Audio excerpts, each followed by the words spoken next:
said. But when I was asked, I realised that 7 years ago, my son, who's 10, stood here and talked about how Palestinian children should be celebrating Eid. And instead, what they were doing is hiding and praying and hoping that they didn't get bombed. Okay, I'll shout. And we saw, I think one of the main things, and I've been asked to keep it short, so one of the main things that's happening, we're talking about social media, we're talking about mainstream media. They're playing a narrative, they're calling it an equal battle, a conflict and all that rubbish. But luckily we have social media and just things that we can see. So just a couple of days ago, Inan Russia, who tweeted that she's going to go to bed with her children because if they die together and they don't leave anyone alive. When I was thinking about this, what I was going to do is to name the children that have been killed and their ages, and I realised that I actually can't do that.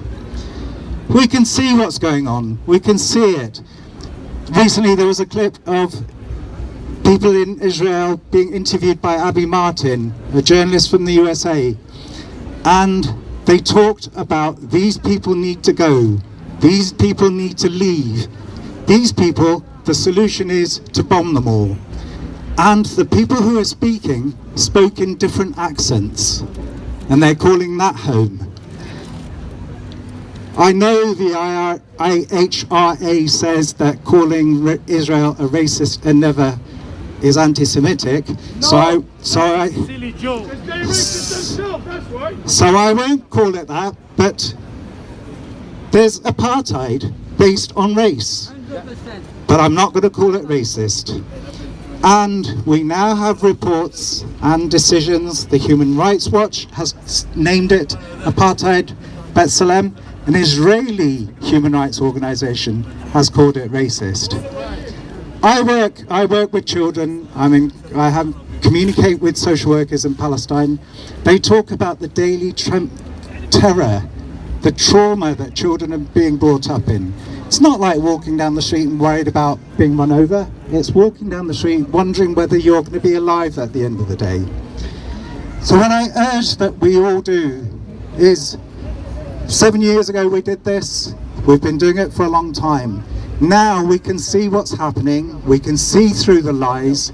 Let's keep this pressure up, let's build it, let's keep it up, let's write to our MPs, let's write to our MSs, let's do that. Free, free Palestine! Free, free Palestine! Free, free Palestine! Free, free Palestine! Free, free Palestine!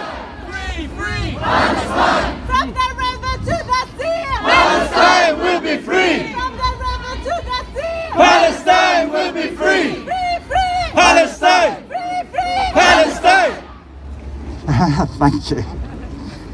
And though we know that Black Lives Matter hasn't fixed everything, we saw the power of the movement, and that was because there was someone who videoed a thing that we know is going on all the time. We know what's going on in Palestine. You would have to... I won't insult people. We know what's happening in Palestine. We can now capture it. And then the founders of the Black Lives Matter went to Palestine and they realized the links that they have. And of course it's around race. So let's keep it up. And I'll finish with, I think someone talked about Nelson Mandela. My hand's too shaky to even read my phone. Remember the words of Martin Luther King. We won't remember the words of our enemies, but we will remember the silence of our friends. So let's make a noise!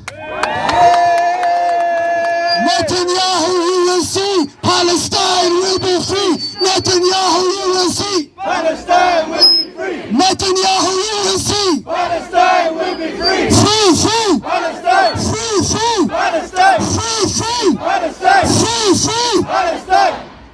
Oh, thank you, Diolch, everyone. And our next speaker is from the communication workers.